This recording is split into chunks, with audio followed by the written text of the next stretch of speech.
Okay, cool. So we'll make a start then.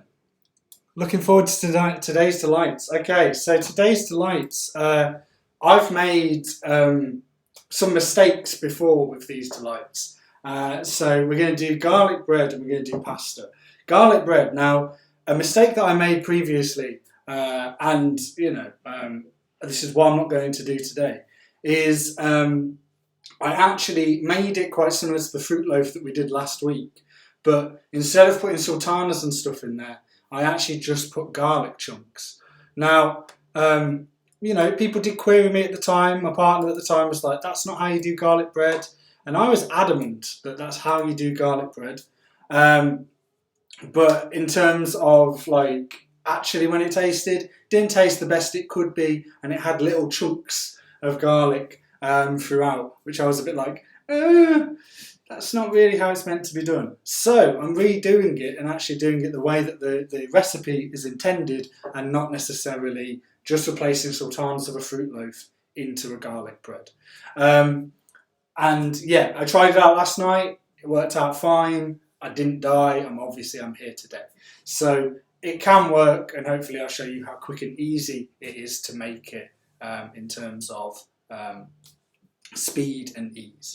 And then what we're going to do while that's kind of being made or being cooked is we're going to do pasta sauce and pasta. So I've got my frizzly pasta here. You can have any type of pasta, that's fine.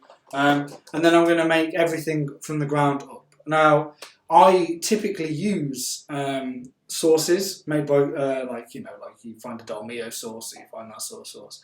But today I'm going to be a bit more adventurous and make it from the ground up using chopped tomatoes and passata with loads of veg, because that's far more complicated in a chef capacity than just putting in a jar of sauce, because anybody can do that. So what we're going to do is we're going to do garlic bread. So first of all, obviously remember, and I will do it again just to prove, wash your hands before you do any of this.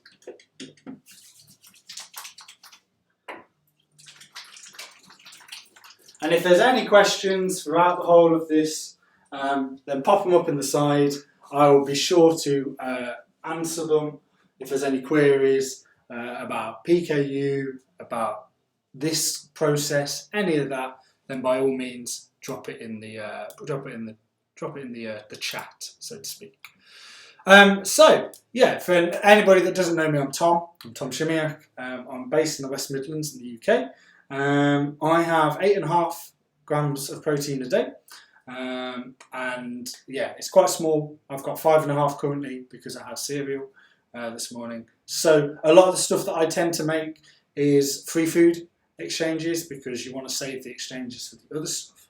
So yeah, everything that you're going to see today is completely free of protein in terms of countable exchanges. So that's pretty good. So what we're going to do is we're going to do garlic bread. So garlic bread the basis is very similar to normal bread. Okay, I'm working out a new low protein sauce list this week. Will be available in 10 days. Okay, I don't know if I'll make the list, Anita, but you can take up some hints and tips if you want. So try and not drop the yeast thing. So the basis, obviously, of garlic bread is to make it like it's bread anyway. Okay, so what we're going to do is we're going to pour in the flour.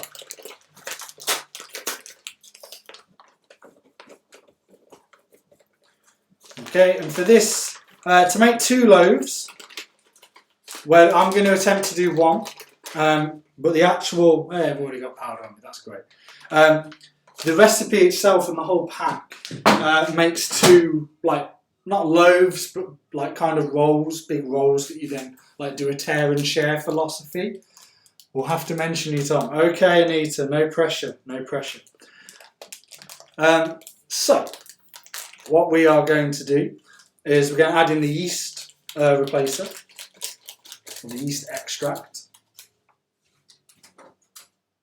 And remember, on the back of these boxes is how you make the bread. Obviously, quite a lot of the recipes will tell you make bread and then do this. So obviously on the back of the flour, if that's fate, if it's this, if it's whatever, it should have the basic recipe for what you would need to make a loaf.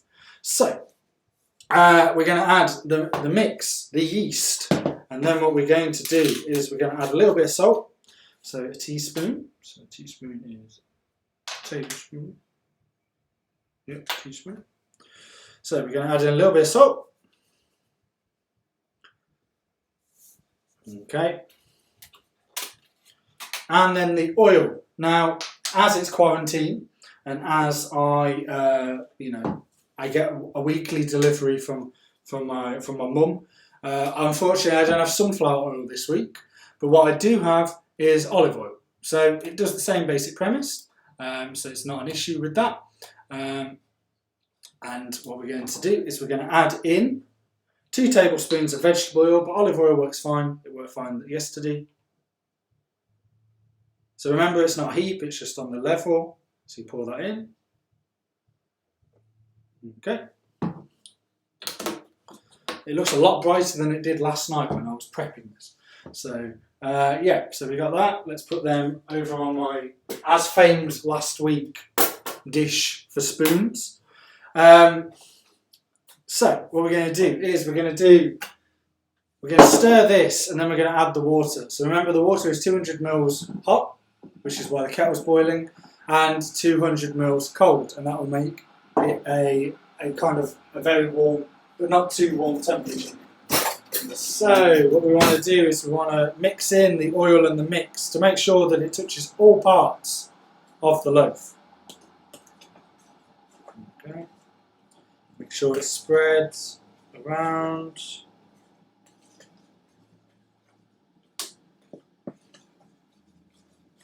I know that probably garlic bread, and I've seen the other companies doing their cooking stuff. I know garlic bread and pasta doesn't necessarily scream Easter, but I have pasta at any time of the year, and I'll be certainly having an egg on Sunday. But I can't teach you how to make an egg because I'm not that good in that sense. So what we're going to do is we're going to get this water, fill it up to 200 mils.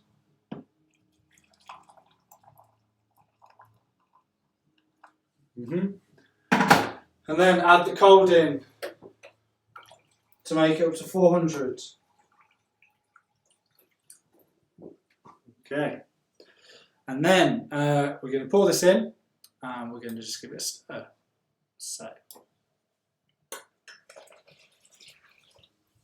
And then this is where, obviously, if you had a bread mixer, like I said last week, then it'd be great. If not, I'm just stirring it manually.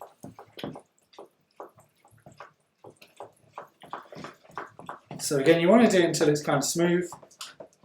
We're not necessarily wanting too much of a rise on this, because we're not going to give it the amount of time on the rise.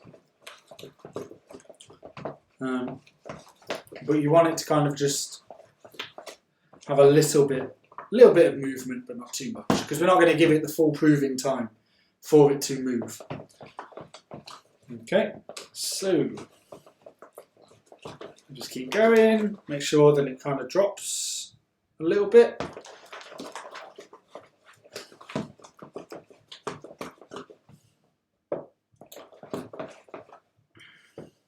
Okay. So then obviously you've got mixture here for 2. Okay. I'm only going to be doing the 1 just to show you how it works. But you can make 2 out of this mixture.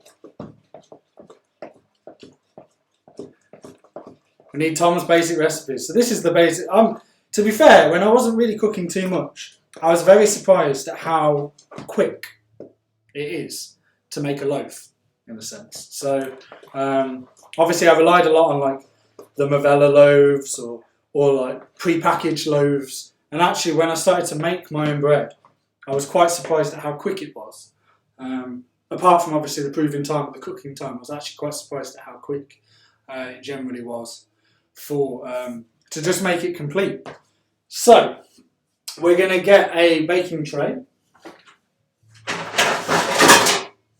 This is the baking tray. We're going to need to grease this up. So again, margarine or butter or whatever. Obviously, if you don't know me, I'm vegan, so it's margarine for me. We want to grease up the tray. Obviously, you can use greaseproof paper. That's perfectly fine.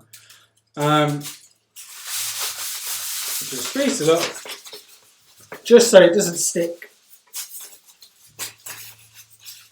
I don't have greaseproof paper, so that's why I'm doing it this way. Okay, as you can tell now, every part is covered.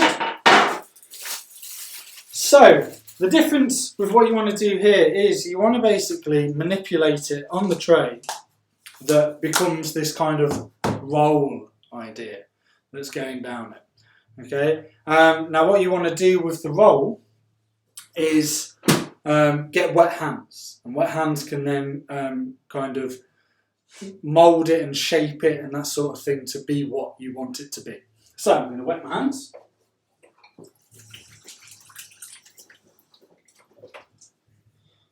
Okay, and then pour it on. I'm only going to do about half the mixture, because obviously there's another half in there for another loaf. And then what you want to do is you can have it as a baguette. You could have it as a big long thing. I'm just going to have it, so as you can tell, if it starts to stick to you, add more water. I'm going for the kind of baguette kind of feel, because obviously shop bought stuff you can get like garlic baguette and stuff. So especially if you want to incorporate it to fit in with non-PKU people in terms of what they eat. I know my partner eats quite a lot of garlic baguettes, so it's quite nice to sometimes be able to fit in with the whole meal. So we're going to have pasta and garlic bread in this instance. So that's how it looks. What you want to do now is you want to put it, so I'll just wipe down my hands. Bit of an OCD person for that case. Now what you want to do is you want to put this to proof. So I have carrier bag. If you're doing quite big loaves, so if you're doing the 2 loaves, you might want separate baking trays. But a carrier bag or a bin bag does perfectly fine. So I'm going to put it in there.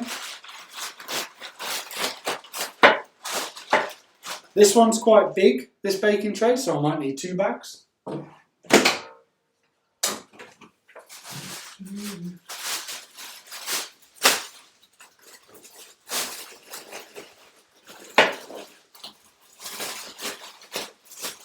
What you want to try and avoid is any of the bag touching the product. So we'll leave this over here to prove. And when I say prove, I mean prove for about 15 minutes. Okay, so I'm going to put a little timer on my phone.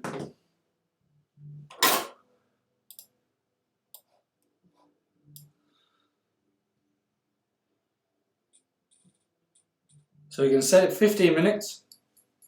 And in that time, we are going to, I'll move this over to the side.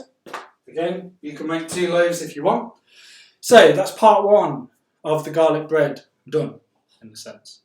So what we're going to do is we're going to now make the sauce of the pasta. Okay, my kitchen is so organised. The kitchen is laid out like this because I'm showing it to the world. It's normally this clean and tidy, but sometimes it kind of goes a bit away. So what we're going to have is, to make our sauce, we're going to have chopped tomatoes. I make a lot of pasta, so we're going to have a passata and a chopped tomatoes. We have garlic. We have onion. We have mushrooms. We have yellow pepper. And we have red pepper. Okay? As well as, obviously, my typical paprika and all my spices and herbs. Okay. So what we're going to do first of all is you need to cook you need to fry, or like in a pan with oil, your hardest item. So that would be your garlic. So what we're going to do now is, a special for this stream, is I'm going to transition to my pans. Okay, so this is my pans. As you can tell, they are live. This is me with the oil. So this one is going to be our pan for the fry, like in terms of the frying. Okay, with the sauce, the base of the sauce. So I'm putting a little bit of oil. The ironic thing with the pasta and the whole of the pasta process is given how much that we actually weigh in terms of in terms of our diet. I don't weigh anything in regards to the pasta. So we're going to turn on the oven, well, turn on the cooker, sorry. Turn it up to about 4. Halfway, it's about half heat. So if I then transition back. So about half heat, and then what we're going to do then is we're going to put the onions, and we're going to put we're going to put garlic, then onions, then pepper because they're a bit harder, and then mushrooms. So it's kind of like a categorical like step, kind of hardness to softness in a sense, because you don't want to leave the soft stuff in there for too long to cook. So once this is heated up, we're then going to put these items in. For reference, how much I've done for these items, I'm going to make roughly about 400 grams of pasta. Quite a lot of pasta, because like I like to make it in bulk. So we have the 400 grams of pasta, so that means I need quite a lot of veg. I need quite a lot of veg in terms of to bulk out the sauce. So we have we have a red pepper and we have a yellow pepper, so that makes 2 peppers. We have 3 onions in there, 4 cloves of garlic, and 4 mushrooms here. So I like garlic and onion. I have quite a high tolerance to that. You can change it in and out, depending on how much you or your child likes garlic and onion. I've kind of built up a tolerance over many years where it really doesn't start to affect me. And do I ever freeze pasta? I do not freeze cooked pasta. I put it in a lock and then reheat it, or a Tupperware and reheat it. So yeah, at the moment, obviously, I'm living on my own, so it doesn't matter how much I smell of garlic and mushroom or onion. But when you're with another person, as long as they're eating the same thing, me and my partner have pasta a lot. So for us, if we both smell of garlic and onion, we can't tell until we wake up and then it smells of garlic and onion. So this should be heating up slowly now, and then we're going to do the onion, the garlic and onion. Okay, I don't have a freeze cooked pasta. Maybe I should try. I normally just try and force my way to eating it, in a sense. How much I make, I choose to eat. So we are going to go back to the pans. So if I do that. So this is now cooking. I normally use a fish slice, but you can use a spoon of any description. So what we are going to do is, this is heating up. Yeah, you can give it a smell. It's a medium kind of temperature. And then we're going to get the garlic. So this is the garlic. But what you don't want to do, because it's cooking it very slowly, or not very slowly, but it's on about a medium 4 to 5 heat. What you don't want to do is you don't want to burn it, and you don't want it to be kind of brown flecks of that. Okay, so if we then come back,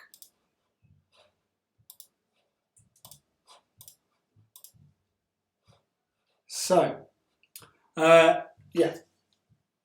coming back. So this is now going to be cooking slowly but surely. You can have the lid on to speed it up. I've just dropped a piece of onion now, a piece of garlic. You don't want to give too much of a distance between the onion and the garlic.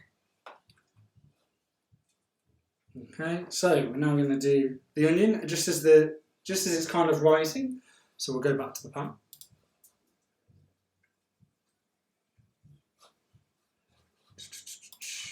There you go. So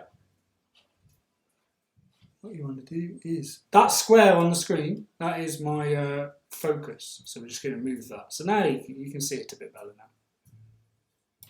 There you go. Got rid of it. So slowly cooking. You kind of, maybe you can hear it. I don't. Maybe you can.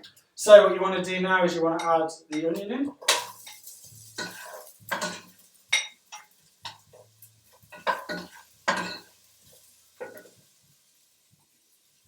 So now that's cooking. You can see that that's now cooking.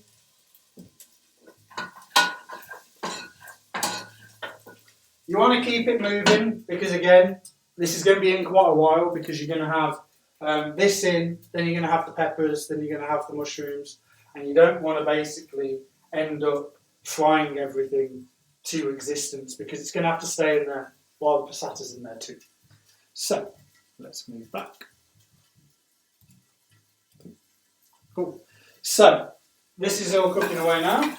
What you might want to do is you might want to start heating up your your water of your pasta. So I always fill it up just right to the top.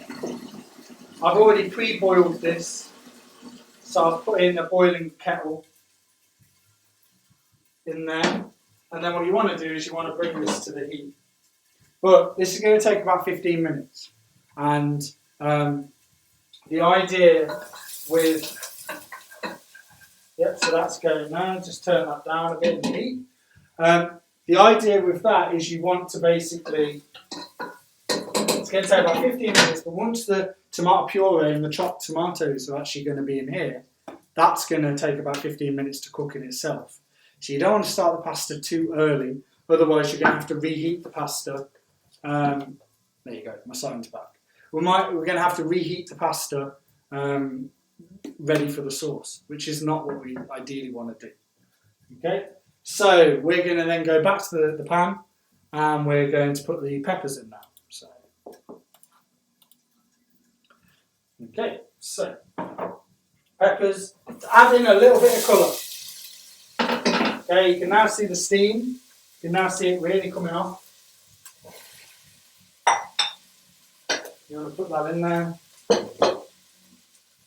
Okay, again, just keep things moving. Yeah, just keep it moving. The reason why I use yellow and red peppers is because it adds a bit of colour. I normally use the green with the salad. So again, turn this, we don't want to be cooking it too much, okay? We want to basically, this is now currently on 3 with a lid on, okay? So that means it's probably roughly about 4. So if I want to change it back. So, this loaf is going to have got about 4 more minutes worth of proving. Hopefully you're liking the multi-camera setup. Just so, because obviously it's very hard to see the pan from this angle, so I do have a camera there that is picking that up. So again, give it about a minute of the peppers in there, and then you want to add in the mushrooms. Okay, I don't like my mushrooms being too soft or burnt, so it's about kind of seeing, dependent on what you like. Peppers are going to take a while to soften completely, so you don't necessarily want that. You want still a little bit of crunch, for me anyway, because pasta has a little bit of softness as it is. So, we're going to now put this in.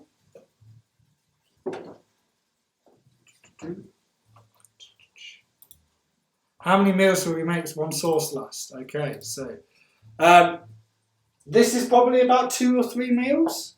So we're just going to put these in now.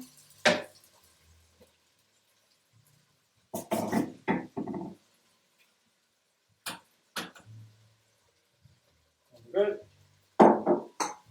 Again, this is now looking nice and big. Quite a lot of, if you can see it, yeah, quite a lot of veg there.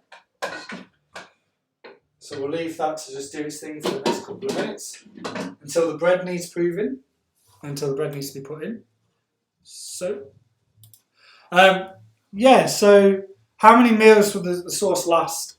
Depends on, so if I was cooking with me and my partner and we did this amount of stuff, then you'd probably be looking at about 2 meals between us, because she's not PKU, but she'd have the low protein pasta because she prefers it. Whereas if it was just me on my own, then I'd be looking at about 3 big meals out of what I'm making currently. And I normally eat them within 2 days worth of making, because after that kind of goes a little bit rough. But I might try freezing. I haven't tried freezing before. I'm going to teach some of the camera skills I've been learning. Yes, I think we've all been having to learn new technology in the last couple of weeks. I've never been talking as much to screens as I have done over the last 3 weeks. So, chopped tomatoes is your base for your pasta sauce. I have this, which is passata, which is with pepper and chilli. Adds a little bit of heat. I like heat, I like spice.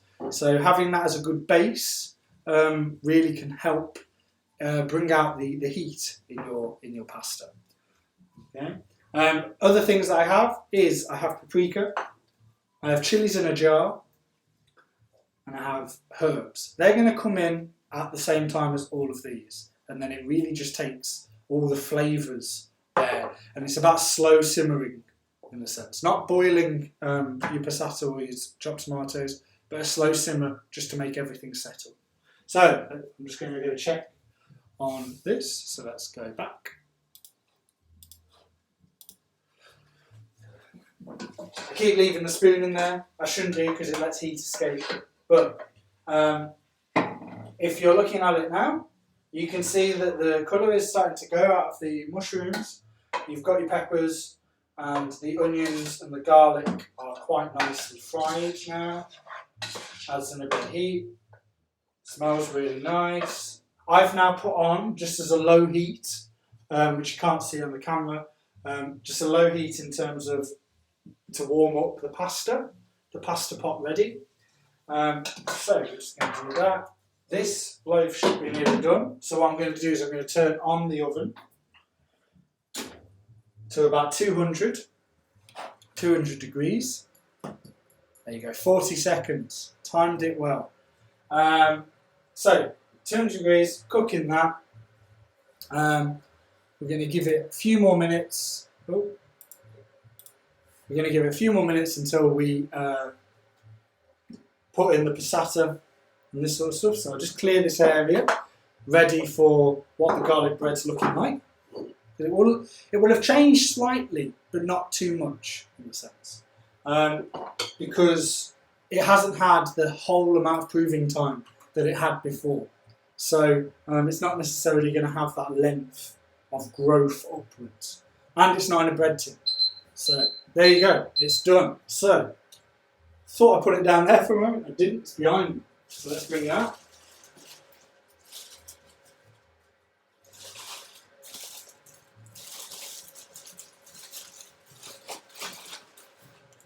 Okay,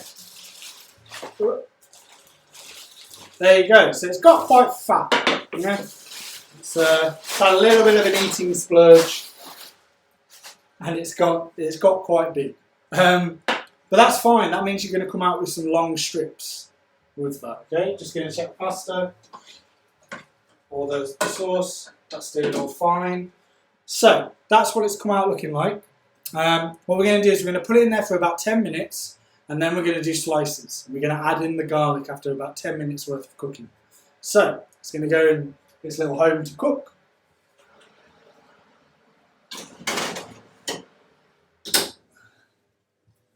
Okay, we're going to set it up for 10 minutes.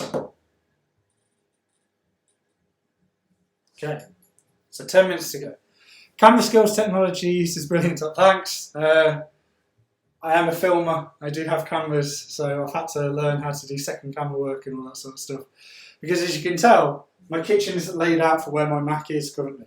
So yeah, It's fine. It's meant to distract you until it comes out and you're like, oh, it's all right. That's great. It's not like a death kind of thing. So if we're going to cut back to, because it's about the right amount of time now to put the passata in. So if we do this, right. So as you can tell now, everything's got kind of like a golden look about it. Hopefully you can see that. If not, I'll bring it closer to the camera. It's not in focus, unfortunately, but you can kind of see it's got the white stuff, which is like the onions and the mushrooms, that kind of took on a little bit of a golden orange kind of look. Okay. So at the temperature at the moment with the sauce is about 3. You don't want to burn it. So we have chopped tomatoes. I'm going to do that. What have we got? I need some bin bags.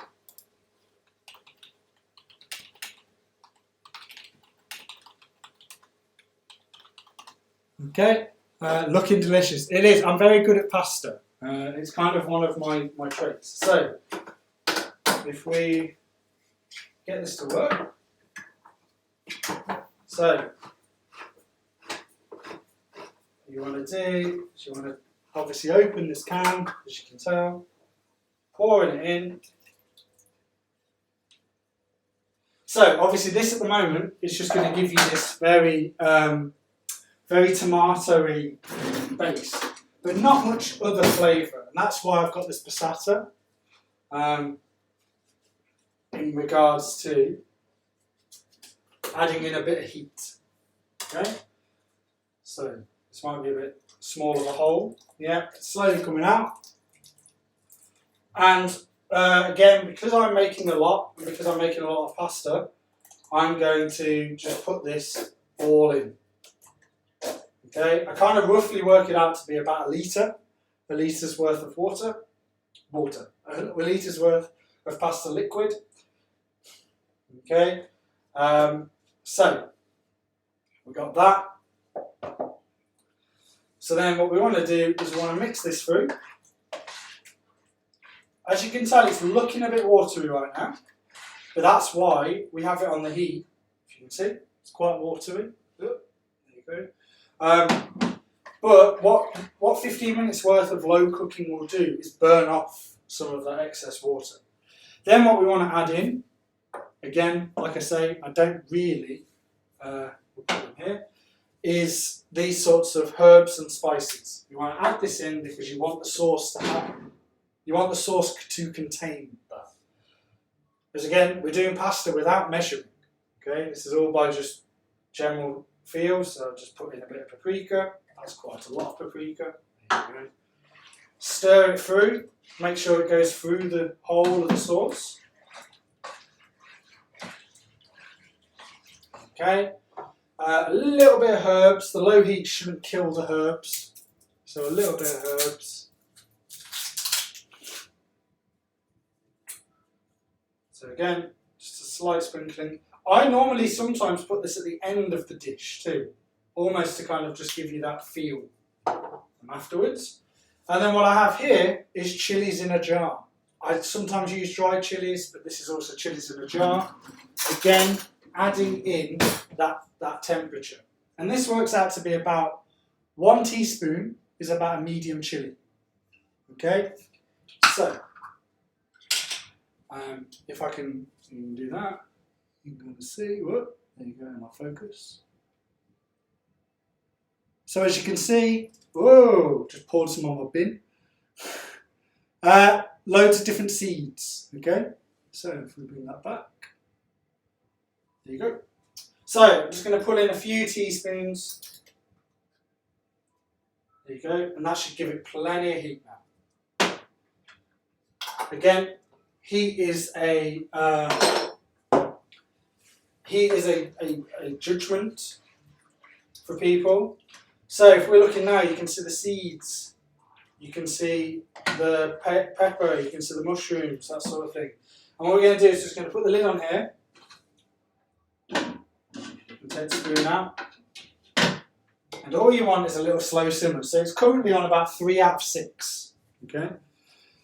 So, what we're going to do now is we're going to transition back to me. Hello.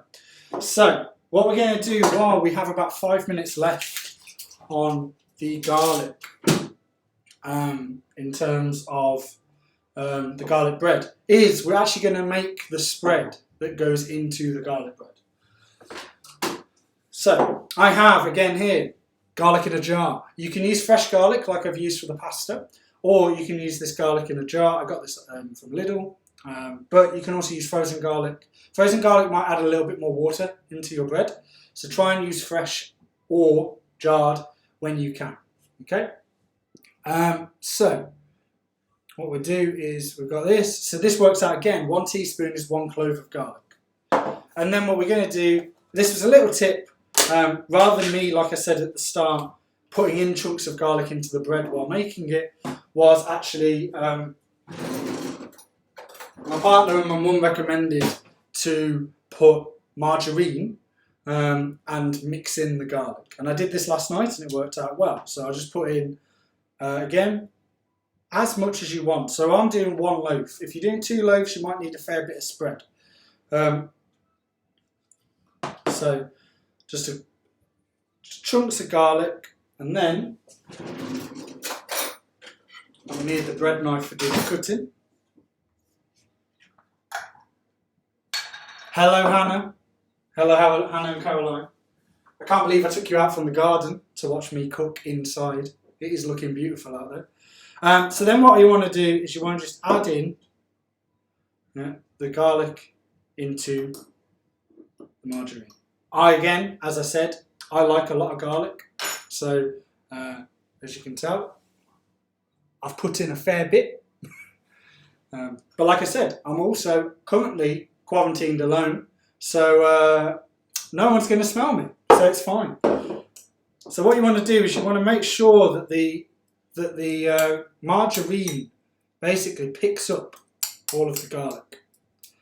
And so this means that it's more of an equal spread when you're putting it in the loaf, rather than, so if you're looking at it there, or I could actually switch to this camera and show you. There you go. So you can see the chunks in the margarine. Okay. So yeah. So we'll take that back. There you go, and then transition out. Ooh. So we're making this. So then all we need to do is literally use it almost like a spread. That when we're cutting out the marks, we just spread that. Okay. Again, what we've got in the pasta going on behind us is about 15 minutes. So what you want to do now is you want to have this boiling. So I've put this up to the highest heat possible. You want the pasta to almost be ready to cook now. Okay, so this is ready to go. Ready for when the bread's ready. How are people? How is people good with the? Have we got any questions? Are we all good? I don't know how long I've been going. 45 minutes. Cool. Last week I had an hour and a half clear up of tidying thing, putting away all this with the lights and the cameras and stuff. So I'm sure I've got more this week. So that's ready to go. We'll leave that there. We'll double check on this, and this should be now boiling up.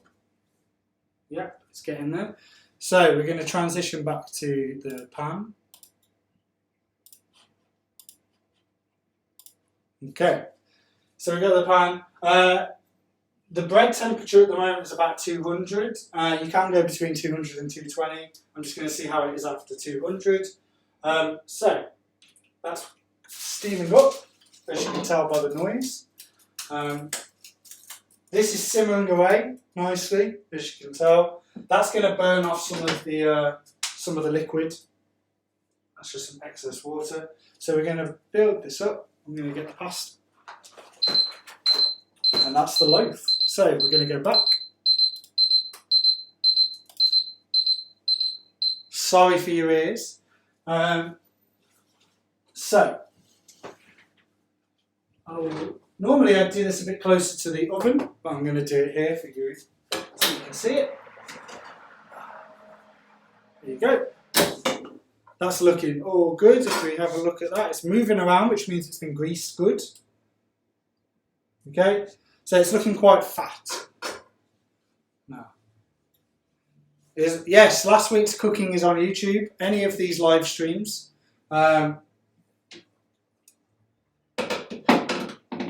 Just to make sure the water's escaping from the pan.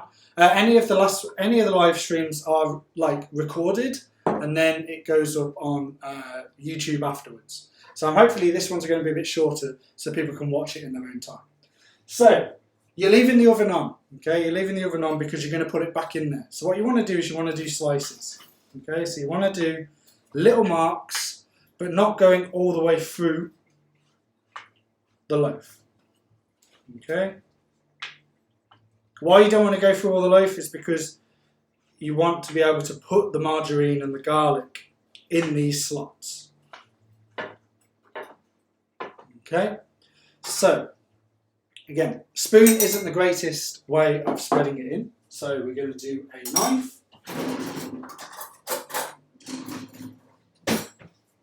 Okay, and then you literally just, almost like pockets, put in.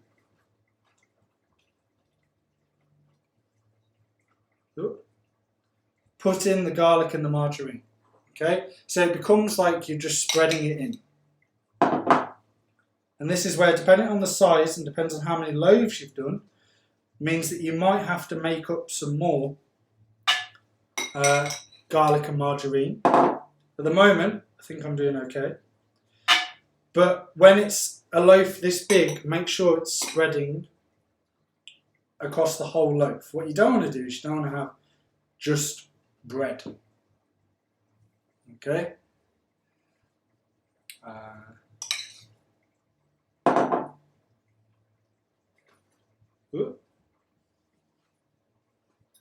Obviously be careful because you are dealing with it being warm. The more you do of this though, the more that the heat actually becomes more of a normal thing. And it looks like so for one loaf, this is 2 tablespoons of marge, and we've kind of reached the end. Reached the end of the loaf with 2 tablespoons of marge and garlic. Okay. We look how generous you are with the garlic. Yes, I want it nice and creamy rather than anything else. So that's the garlic added to the actual bread. What we want to do now is we want to get our oil, because at the moment it's looking quite white. It's looking quite pasty. Okay. So yeah, it's looking quite pasty. So what you want to do is you want to put your thumb. Mine's quite a big hole. But put your thumb over the whole of the oil and then just shake out the oil over the bread. And what this will do is this will give it the kind of, it makes it basically look like it's got a tan, so it's less off-white. Okay, and it means that it's going to spread across it a lot more. Do you have any problems getting it? I don't have problems at the moment, but like I said last week, just make sure that you're on top of your chemists. I've got to go and put a prescription in next week, balaclavaed up and stuff or whatever. So yeah, prescription food would be quite interesting. But at the moment it seems okay, just the medicine took a little bit of time, but it's still there. So we're going to put this now in there for about 5 minutes, because you don't want to cook it overly, you just want to basically incorporate what this glow that you can put in there. So put it into the oven again for 5 minutes. Okay, so our pasta pot is now bubbling. So we have our pasta ready to be done. As you can tell, this one's kind of bubbling away. It's got about 10 minutes left on it. I'll make a timer of that.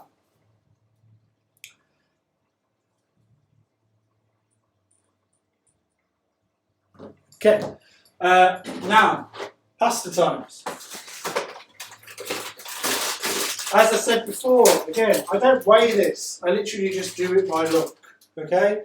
So, it's bubbling away nicely. I'm going to move my things. Okay, so it's bubbling away quite nicely. And what I'm going to do is pour in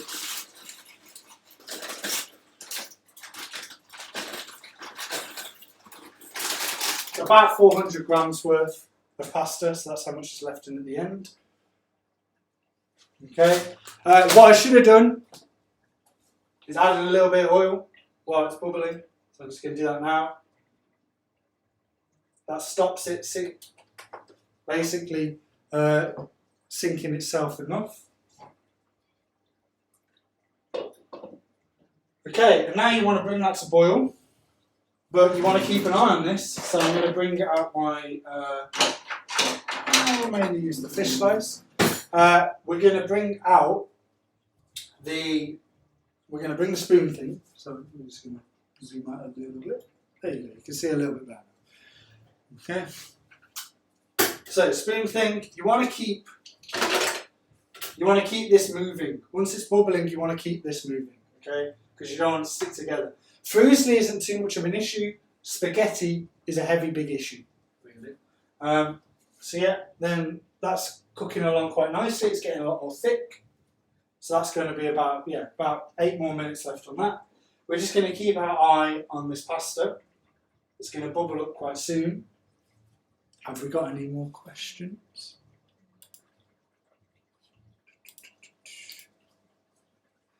Do you not? Are you getting your supermarket food delivered? So I'm getting my supermarket food delivered by my mum, who lives in Wolverhampton. But they're key workers, so they still have to go out there. But they do get, I think Sharon was saying about this before, they get slots. They get offered slots by Sainsbury's because of the disability and the vulnerability element. So maybe that's something worth trying. It looks quite odd out there. Do I use Homewood? No, I don't. I don't use any of the delivery services. I should, because I don't have a car at the moment, but no, I don't currently. I think it's because then it just comes from all different places, whereas at the moment I just have everything come to the chemist. So yeah, and the doctors seem to work well with the chemist. So unless that chain gets broken again, like I had issues before with my doctors or the previous chemist, then maybe I'll look at that sort of stuff. Okay, so that's bubbling away now. So what you want to do is you don't want to over bubble that. So I've reduced that down to about 4. 4 with a lid should be enough now in terms of heat. And we've got about 2 more minutes left on the garlic bread, and then that'll be done. So I'll make myself some space. Do you use Homewood, Sharon? What's the benefits of it?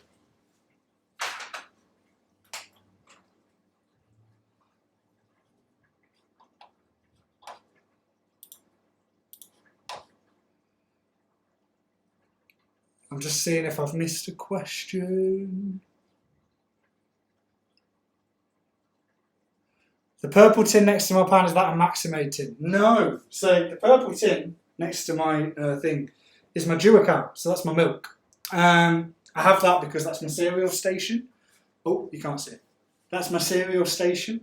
The cereal station just keep everything together. So I have a little...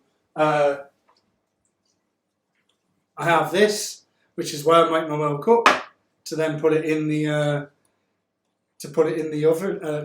To put my milk in there, mix it up, pour it over my cereal. I also have my Omega tablets there, so I have Omega tablets every day. Dried fruit, because I always have dried fruit for my cereal, and that's my milk. It does look a bit like Maximate, I will give you that, but that's kind of, oh, and for the well, that's just an air freshener. Nothing particularly PKU about that. So that's cooking away. I'll just show you by cutting back to it.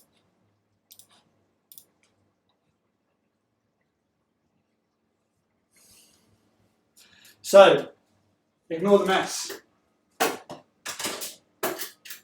You want to give this a little bit of a stir because there's a fair bit, especially for the amount that I do.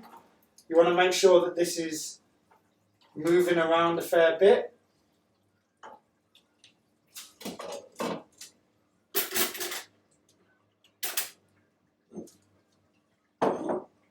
Okay, that's coming along nicely. I might give that a little bit of a stir. As you can tell, that's kind of looking quite nice now. And the garlic bread should be done now, so we'll move back.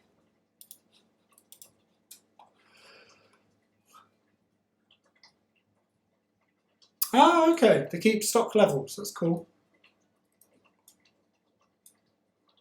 That's good. Because yeah, can you place like individual orders throughout the whole month then, or is it still one per month sort of thing? Expecting Vitaflow coolers to be delivered today. Yeah, there you go. I used to be quite anti-home delivery because obviously I worked like all week at university, so the actual delivery slots weren't particularly useful for me. But I've got a bit of time on my hands now, so I might be all right. So I'm going to bring out the garlic bread. So once monthly, okay. So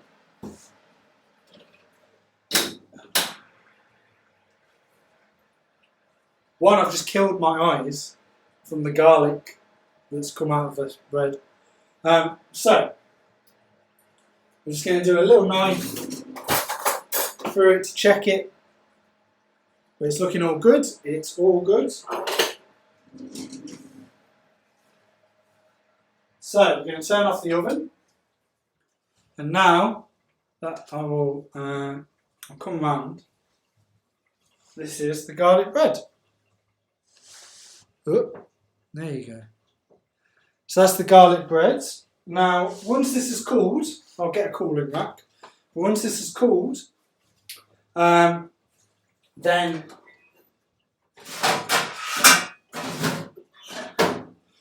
you'll be able to then chop this up. Okay, so I'm going to move, or like, when I say chop it up, you've already done most of the chopping. So actually, it's quite easy to split. And if you've greased it right, it should just lift up like a big thing. Okay? I might actually cut to the other camera and show you. Oh. So can you see it?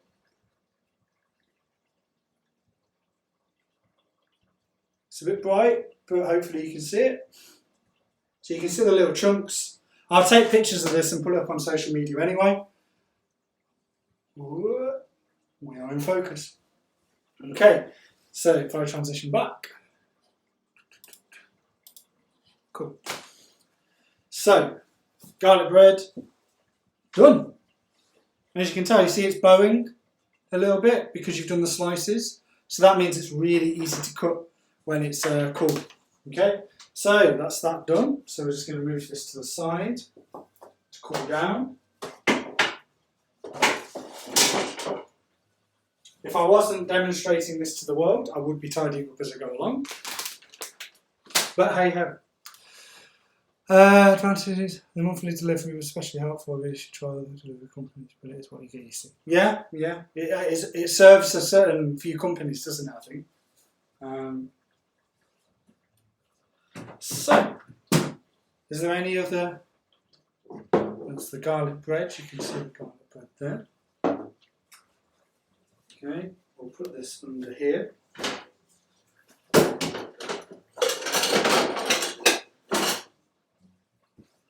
This will be ready. Okay, it looks so good. But like, as you can tell, I've been doing this quite slow, but it's actually really quick. I made it in about 45 minutes last night when you're not talking to random people over the internet. So when you're not talking to random people over the internet, you're a lot quicker. So yeah, it was. Oh. So that's for the sauce. But I'm going to keep the sauce going a little bit longer, just so that it marries up with the pasta. Okay, so the pasta's got about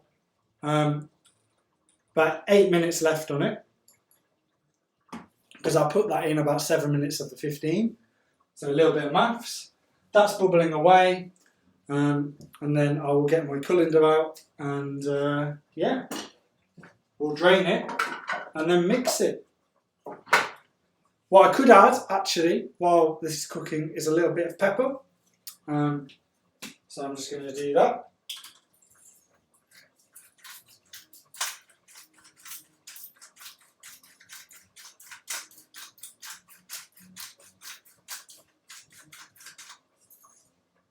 Okay, you don't want to add that in a bit too early, because it will cook it quite a lot. I don't have any extra salt in anything.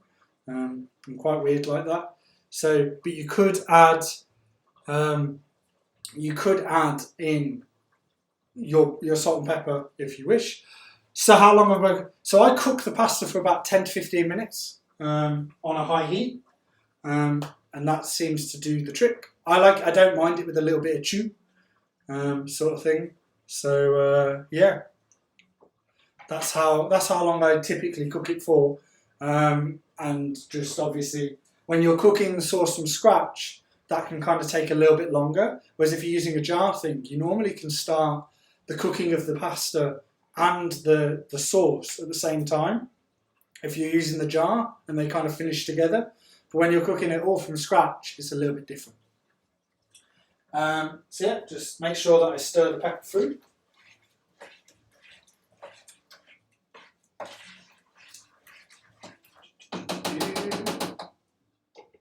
Again, give this a little stir. I'll cut to the back angle just so you can see what I'm playing with. Okay, and if we zoom in. So they're bubbling away. I just want to stir this a bit more. Probably not with a fish slice, but you get the idea. You can see that this is all quite loose now. A good way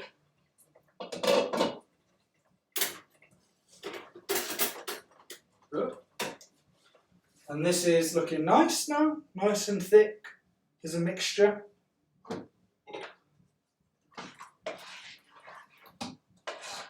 Again, like I've said multiple times. Let me just come back.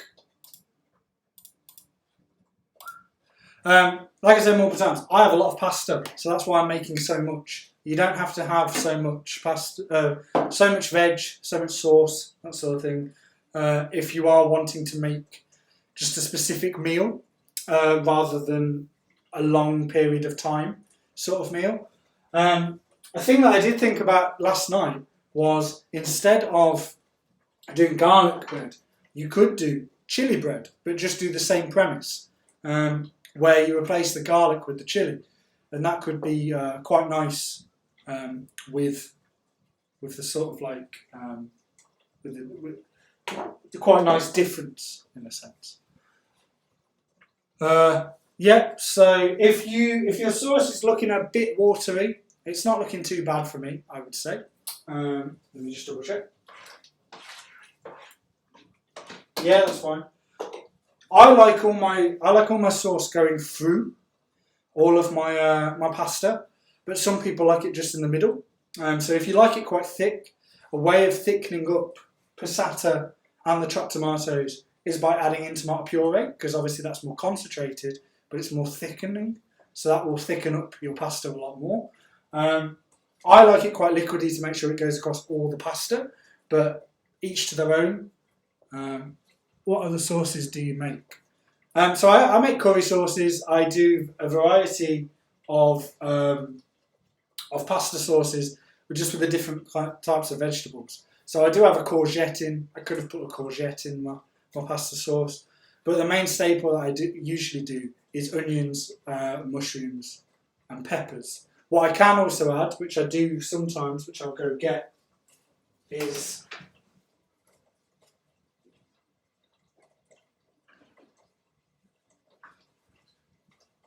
again, I actually, I'll bring these to the front. As you can tell, I have a lot of this. So similar to what I was using with the chili things, I can add these in. So these are sweet peppers. So you get the seeds and stuff. They can be also helped in terms of adding that in. And then I've had these in for a bit of time. Char grilled peppers. So instead of actually having peppers, you have char grilled peppers. They come out, you got to drain them, you chop them up, that sort of thing. But me and my partner have had these before. They're quite thick, they're quite big chunks, and that can be sometimes a nice difference to have in your pastas. But yeah, so I just have one of these jars, but they're sometimes quite expensive. So yeah, I add in these things as well as multiple different herbs. So I do that sort of stuff. So this bread's looking reasonably done now. So as you can tell, now I've just teared that off. I haven't even used a knife. So you can see inside that that's got chunks of garlic all dotted around, and it's got that yellow look now rather than like a white bread kind of look. And that will be consistent throughout the whole loaf. Now, what I've done with the loaf that I had last night was I've frozen it. It's just in the freezer now. So what you'd have to do is just take it out, defrost it, put it into the oven for about 5 minutes, and it brings it back to life. So you can make this and store it really well. I'll give it a couple more minutes of coolness until I eat it, and you can see that I won't die from it. Okay, so this is now rolling along. So a way of testing this to see if it's done is obviously you can try one with a spoon. In a sense, we'll zoom out a little bit because it's a little bit. Woo. Okay, so you can try that with a spoon. Okay.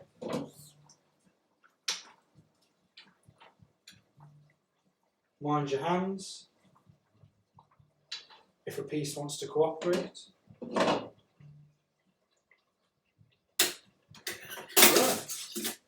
We'll try another one. What you want to try and do, avoid with the taste testing, is avoid the liquid. It needs a couple more minutes because it's a little bit tough or a little bit chewier than what you anticipated. So if I then come back, there you go. So you got that. While we wait, I can show you the ones that I did last night.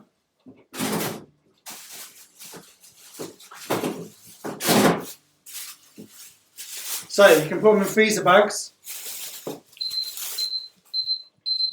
Okay, you can put them in freezer bags and then they literally just come out like that.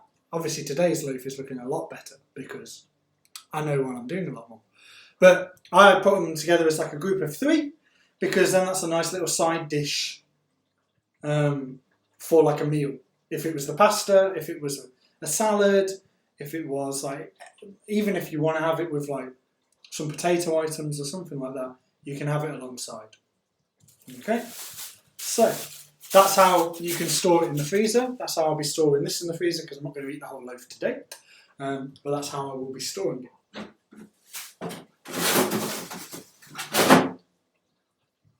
So, this sauce is looking nice and thick now.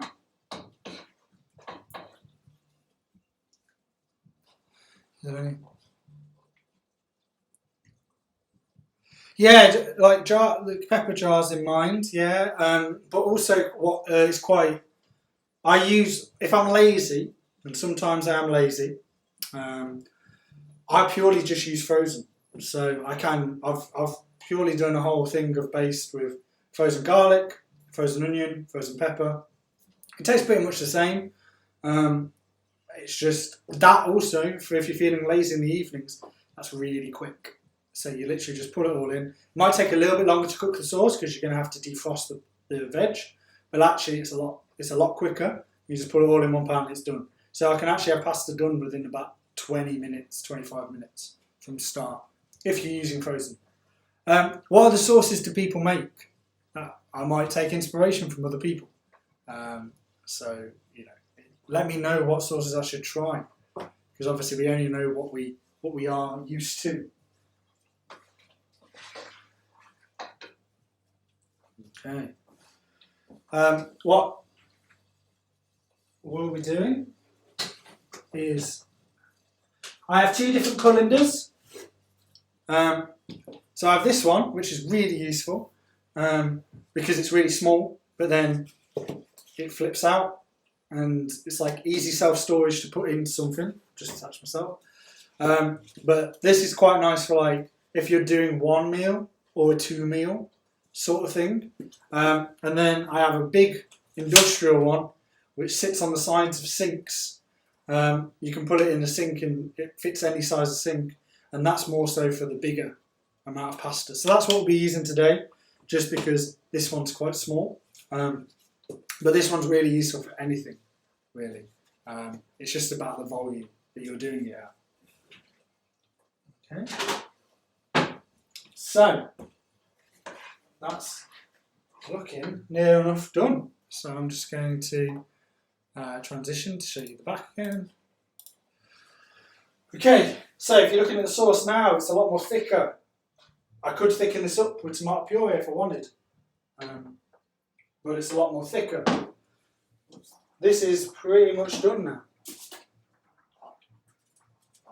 Okay, so then what you want to do is you want to drain this pasta. So I'll go to the wide now to do that. Cool. So I'm going to move this out of the sink.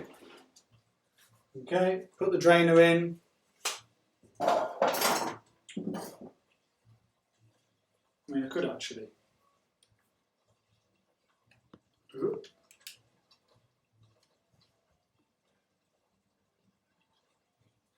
Give that a go. Sounds cool. So let's just change that. So I'm just changing the camera just so you can see me drain it.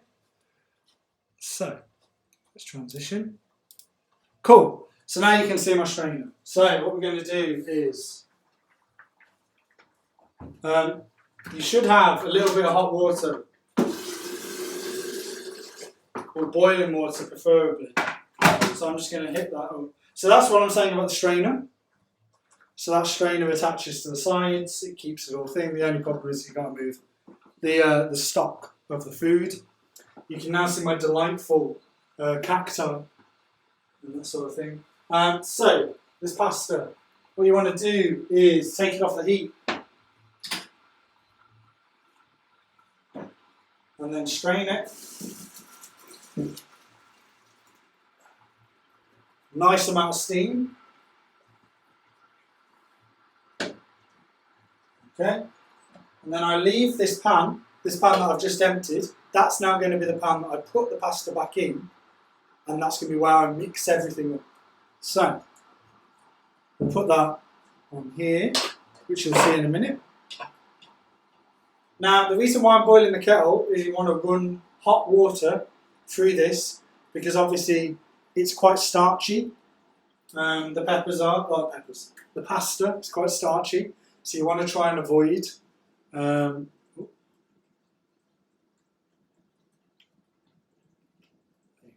you want to kind of avoid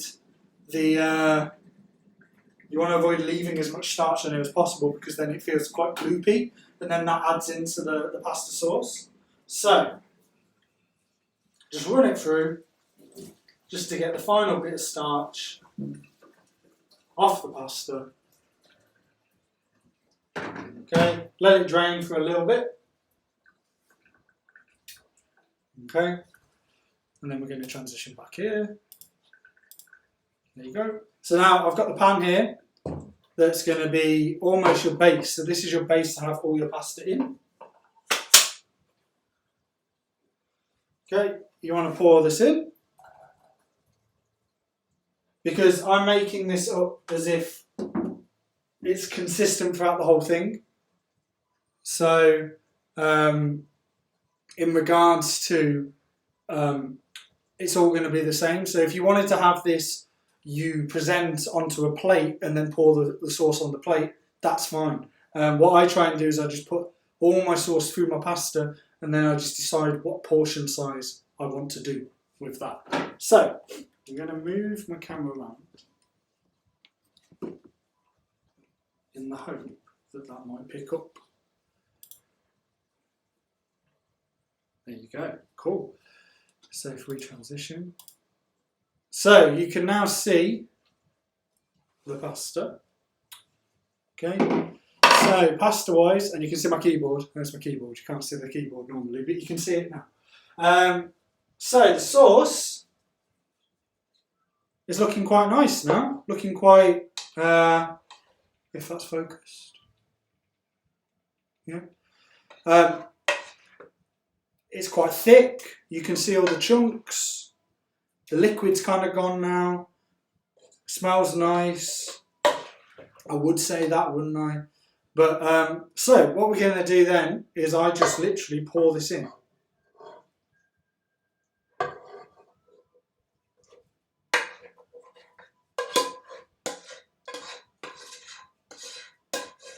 Okay, make sure you get all of it out. I'm having to look over my glasses because it's a bit steamy. Turn off all your hobs. Okay, and now this is the fun bit, which for me is making sure every piece of pasta has hit some sort of sauce. Okay, so you're just flipping it round, making sure that it goes all the way through. I really hate dry pasta, so it's quite good.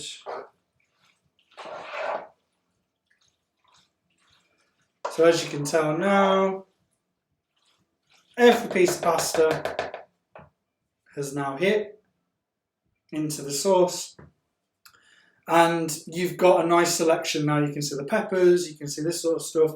What you can do at this stage, if you haven't added in enough herbs, is you can add in the oregano or the herb of any description, and then that can be also mixed through the pasta at the same time as you do the sauce.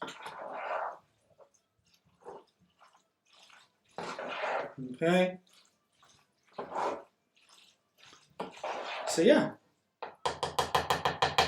So that's the pasta. Obviously, it might be harder to mix through if you're doing spaghetti or something like that, but this is quite easy to mix through. So if we then transition back. So yeah, so this is what that's your pasta, now completely done, ready to be served up. You can add in like sweet corn or kidney beans or something like that if you need to use exchanges up. But obviously I'm trying to do everything mostly free because I only have 8.5 in a day. That's not much. So we're going to get a plate. And you've now seen me make my lunch. So try and get in a few bits of bit of veg. And then if I just switch.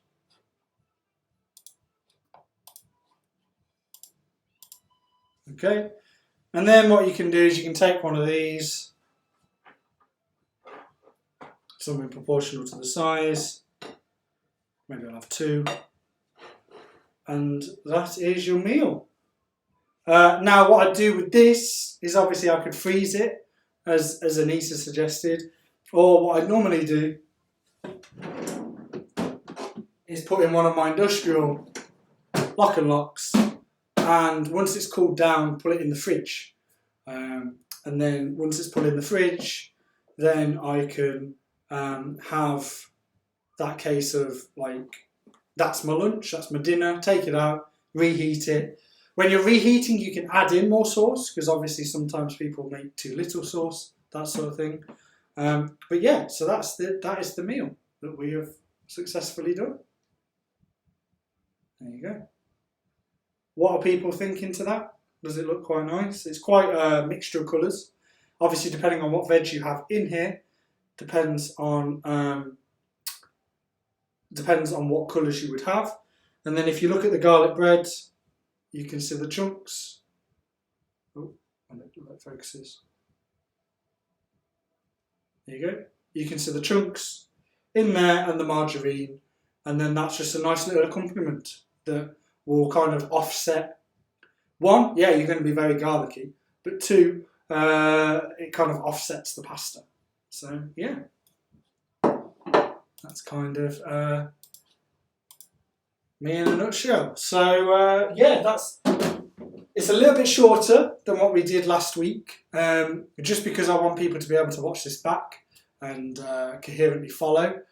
So yeah, is there any other questions or like any other queries? What do people think?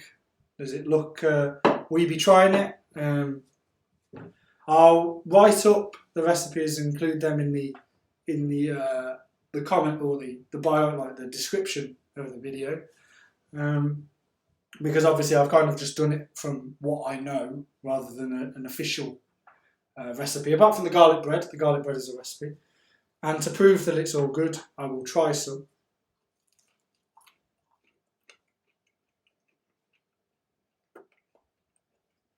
Yeah, it's kind of got a mild garlic taste. Rather than too overly powdery. Because obviously once you have a few slices, then it might be quite overly powdered. Right. And then if I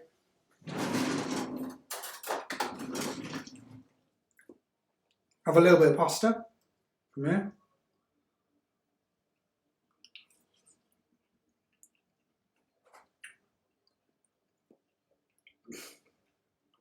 That's got a lot of kick. That's very warm. Not in just terms of temperature, but in terms of heat. Those chilies have certainly come through. So yeah, but that's really good because it's really good for your system. It's really good for your body because then the spices are going to go through you and stuff like that. So yeah, so hopefully that makes sense. And yeah, is there any final questions? Have people enjoyed the 2-camera setup? Thanks, Hannah. That's good. We'll have to see what your attempt is because you attempted the leek and mushroom loaf last week and that was great. So you'll have to do Hannah's kitchen soon. Thanks, Anita. Glad you enjoyed it. Yes, industrial colander. Yeah. What's it called? Yeah, it's a very industrial colander. For me, that one's quite hard to wash. I kind of try and force it through the collapsible one more than I do that one. But that's the laziness person inside of me. There you go. Yeah, the good thing with this is hopefully this is coherent enough for people to follow that you can share this anywhere and people will be able to follow because it's only about an hour and a half. So yeah, hopefully you've now seen, and in reality it's probably going to be about an hour to do all of this if I wasn't killing time and that sort of thing. So yeah, hopefully that makes sense. So I'll probably do the smoothies and milkshakes next week, which was what people voted for. If people want to suggest things for me to either learn or do, then by all means, in terms of the people know me on social media, it's Tom Shimiak, so comment and kind of reply to stuff and maybe offer suggestions on what I could cover. As you can tell, I should try and turn my hand at anything and do it okay, hopefully. So I haven't died from this, so I'm all good. But yeah, is there any final questions? Or if not, I'll get into eating this session. Thanks, Tamara. That's great. Yeah, I think hopefully it's showing how quick things can be. I'm not the most elaborate of cooks, but it comes out nice. Yeah. Okay, cool. So yeah, hopefully everybody else has a great Easter, has a great weekend, eats a lot of eggs, and yeah, gets out in the sun. Obviously, look after yourselves, but get a bit of sun on your skin. So yeah, have a good rest of the day then, guys. And yeah, if you want to contact me, it's at Tom Shimiak. But yeah, cheers for your time. Thanks, and I will see you next week. Bye, guys.